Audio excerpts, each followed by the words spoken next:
નમસ્તે વિદ્યાર્થી મિત્રો, આજે આપણે ધોરણ 10 વિષય ગણિત અને તેનું 5મું પ્રકરણ સમાંતર શ્રેણી વિશે ભણીશું। સૌપ્રથમ આપણે એની વ્યાખ્યા, ત્યારબાદ એનું પ્રથમ પદ અને સામાન્ય તફાવત અને બીજા બે ટોપિક વિશે આજે આપણે ભણીશું।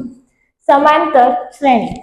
સમાંતર શ્રેણી એટલે કે એવી સંખ્યાઓનો સમૂહ કે જેમાં પ્રથમ પદ સિવાયના પછીના દરેક પદ આગળના પદમાં કોઈ એક નિશ્ચિત સંખ્યા ઉમેરવાથી એ પદ મેળવી શકાય।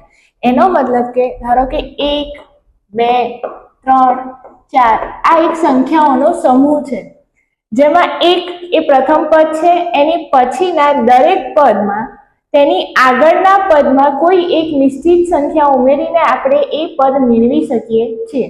જેમ કે 1 માં તમે 1 ઉમેરો એટલે તમને કે 2 મળે છે, એ રીતે 2 માં તમે 1 ઉમેરો તો તમને 3 મળશે, અને 3 માં તમે 1 ઉમેરશો તો તમને 4 મળશે। તો આ રીતે જે સંખ્યાઓનો સમૂહ મળે છે, જે એક શ્રેણી મળે છે, એને સમાંતર શ્રેણી કહે છે। સમાંતર શ્રેણીનું બીજું ઉદાહરણ 5, 10, 15, 20। આ શ્રેણીમાં પ્રથમ પદ 5 છે, પણ બીજું પદ મેળવવા માટે 5 માં આપણે 5 ઉમેરીશું તો આપણને બીજું પદ મળશે। એ જ રીતે 15 મેળવવા માટે 10 માં 5 ઉમેરતા આપણને 15 મળે છે। તો જે શ્રેણીમાં પ્રથમ પદ સિવાયના દરેક પદમાં આગળમાં કોઈ એક નિશ્ચિત સંખ્યા ઉમેરવાથી તમને એ બીજું પદ પાછળના બીજા દરેક પદ મળતા હોય તો તેને સમાંતર શ્રેણી કહે છે। સમાંતર શ્રેણીમાં આ જે નિશ્ચિત સંખ્યા આપણે ઉમેરીએ છીએ, આ જે નિશ્ચિત સંખ્યા છે એને સામાન્ય તફાવત વડે આપણે આગળ ભણીશું, કારણ કે બે પદ વચ્ચે જે ડિફરન્સ છે, જે તફાવત છે એ શું હોય ત્યારે આપણને આ સમાંતર શ્રેણી આખી મળે છે। એના માટે આપણે જે વચ્ચે નિશ્ચિત સંખ્યા છે એને સામાન્ય તફાવત, એને બીજી ABCD ના D વડે દર્શાવીશું, જ્યારે આ જે પ્રથમ પદ છે એને આપણે સ્મોલ a વડે દર્શાવીશું। પ્રથમ પદને a વડે અને સામાન્ય તફાવતને d વડે દર્શાવીશું। તો વિદ્યાર્થી મિત્રો, હવે આપણે સમાંતર શ્રેણીનું વ્યાપક સ્વરૂપ સમજીશું, જેની માટે આપણે સૌપ્રથમ એક સમાંતર શ્રેણી લઈશું। 2, 4, 6, 8, 10। ધારો કે આ એક સમાંતર શ્રેણી છે। આ સમાંતર શ્રેણીમાં જે પ્રથમ પદ છે એ 2 છે, એટલે કે a બરાબર શું આવશે? 2, બરાબર। હવે આપણે એનું શું શોધવાનું છે? તો સામાન્ય તફાવત। જો a મળશે તો જ આપણને ખબર પડશે કે દરેક પદમાં કઈ નિશ્ચિત સંખ્યા ઉમેરવાથી આપણને પાછળનું પદ મળે છે। તો d શોધવા માટે આપણે બીજા પદમાંથી પહેલું પદ બાદ કરીશું, એટલે કે 4 માંથી 2 બાદ કરીશું। એ રીતે તમે ત્રીજા પદમાંથી બીજું પદ બાદ કરો તો પણ ચાલે, એટલે કે 6 માંથી 4 બાદ કરો તો પણ ચાલે। બંનેનો જવાબ સરખો આવે તો આ શ્રેણી સમાંતર શ્રેણી કહેવાય, બાકી આ શ્રેણી સમાંતર શ્રેણી કહેવાય નહીં। એટલે તમને જ્યારે પૂછવામાં આવે કે આપેલ શ્રેણી એ સમાંતર શ્રેણી છે કે નહીં, તો તમારે પ્રથમ પદ અને બીજા પદ, એટલે કે બીજા પદમાંથી પ્રથમ પદ બાદ કરીને જોવાનું અને ત્રીજા પદમાંથી બીજું પદ બાદ કરીને જોવાનું। જો જવાબ સરખો આવે તો શ્રેણી સમાંતર શ્રેણી છે। જો અહીંયા આગળ 4 માંથી 2 જાય તો પણ 2 આવે છે, અને 6 માંથી 4 જાય તો પણ 2 આવે છે। એનો મતલબ કે આ શ્રેણી સમાંતર શ્રેણી છે। હવે આ શ્રેણી જો સમાંતર શ્રેણી છે, એનું પ્રથમ પદ a છે, બરાબર। a માં આપણે d ઉમેરીશું, એટલે કે આ a વત્તા d, એટલે કે 2 વત્તા 2 કરીશું તો આપણને 4 મળે છે। એટલે સમાંતર શ્રેણીના વ્યાપક સ્વરૂપમાં બીજું પદ આવશે a વત્તા d। a વત્તા, હવે આમાં શું આવશે? 4 વત્તા 2 કરીએ છીએ તો આપણને 6 મળે છે, પણ એ જ રીતે આપણે a સાથે લેવું હોય તો a માં 2 વત્તા 2 વત્તા 2 કરીશું તો આપણને 6 મળશે। એનો મતલબ કે 2 વત્તા 2 કૌંસમાં 2 એમ કહેવાય। એનો મતલબ કે અહીંયા આગળ a વત્તા 2d, 2 વખત d લઈએ તો આપણને ત્રીજું પદ મળે. એ જ રીતે a વત્તા 3d કરીશું એટલે ચોથું પદ, a વત્તા 5d કરીશું એટલે આપણને છઠ્ઠું પદ મળશે. આ રીતે આ જે છે a વત્તા d, a વત્તા 2d, a વત્તા 3d અને a વત્તા 5d, a વત્તા 4d, આ સમાંતર શ્રેણીનું વ્યાપક સ્વરૂપ છે. તો વિદ્યાર્થી મિત્રો, હવે આપણે a અને d એટલે કે પ્રથમ પદ અને સામાન્ય તફાવત આપ્યો હોય એના પરથી સમાંતર શ્રેણી કેવી રીતે બનાવવી એ શીખીશું. આપણને ખબર છે કે સમાંતર શ્રેણીનું વ્યાપક સ્વરૂપ a વત્તા d, a વત્તા 2d, a વત્તા 3d,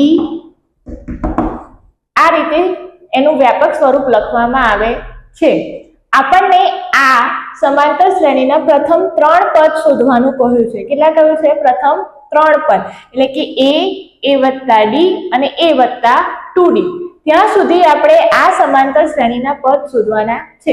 તો એ તો આપણને અહીંયા આપી જ દીધો છે. એ શું છે? 4.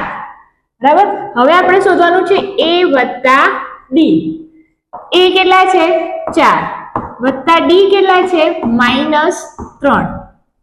હવે અહીંયા આગળ બે નિશાની એક સાથે આવે છે તો પહેલા આપણે બે માંથી અને એક નિશાની કરીશું. વત્તા ઓછા ઓછા એટલે કે 4 ઓછા 3. હવે આ બાદબાકીનો જવાબ 1.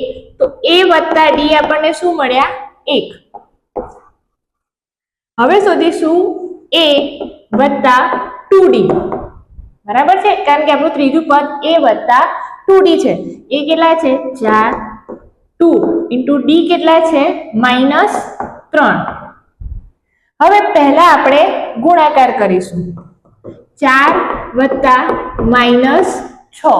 ફરી બે નિશાની એક સાથે આવી એટલે બે માંથી પહેલા એને એક નિશાનીમાં ફેરવીશું એટલે વત્તા ઓછા ઓછા. હવે 4 માંથી 6 બાદ થાય? ના. પણ 6 માંથી 4 બાદ થાય? હા. 6 માંથી 4 જાય એટલે 2. પણ નિશાની કેવી? માઇનસ. હંમેશા નિશાની મોટી સંખ્યાની આવે. મોટી સંખ્યા આગળ માઇનસની નિશાની છે, બાદબાકીની નિશાની છે એટલે જવાબ આપણો આવશે -2.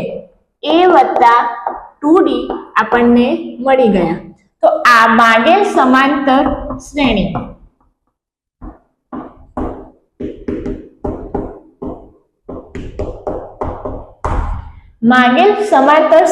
એનું પ્રથમ પદ શું છે આપણી પાસે? 4. બીજું પદ શું છે?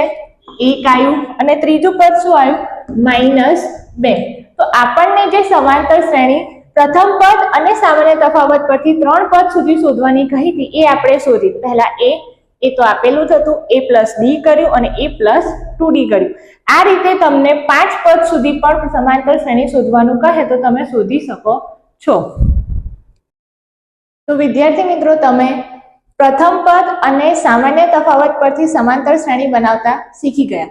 હવે આપેલ શ્રેણી સમાંતર શ્રેણી છે કે નહીં તે ચકાસો. તમને અહીંયા આગળ એક શ્રેણી આપવામાં આવી છે. એ સમાંતર શ્રેણી છે કે નથી એ કેવી રીતે ખબર પડશે?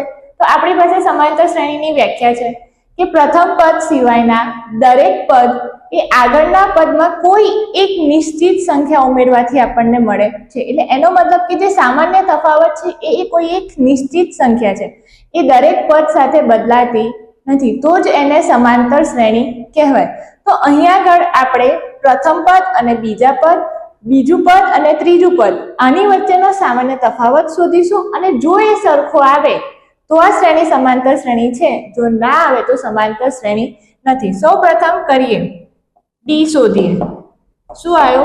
4 - 2. 4 માંથી 2 જાય તો 2 આવે. અહીંયા આગળ d શું આવે છે? 2. જ્યારે આ જે છે ત્રીજું પદ અને બીજું પદ એટલે ત્રીજા પદમાંથી જો બીજું પદ બાદ કરીએ તો d શું આવે છે? 4 આવે છે. બરાબર. એટલે અહીંયા પ્રથમ પદ અને બીજા પદ વચ્ચે જે સામાન્ય તફાવત છે અને બીજા પદ અને ત્રીજા પદ વચ્ચે જે સામાન્ય તફાવત છે એ બંને સરખા નથી. એનો મતલબ કે આપેલ શ્રેણી એ સમાંતર શ્રેણી નથી. બરાબર છે. જો તફાવત સરખો આવ્યો હોત કે અહીંયા પણ 2 આવે ને અહીંયા પણ 2 આવે તો આ શ્રેણી સમાંતર શ્રેણી કહેવાય. પણ અહીંયા આગળ તફાવત સરખો આવતો નથી, એનો મતલબ કે આ જે શ્રેણી આપી છે એ સમાંતર શ્રેણી નથી. આજે આપણે આટલું ભણ્યા. હવે ફરી આગળનું આપણે બીજા વિડીયોમાં ભણીશું.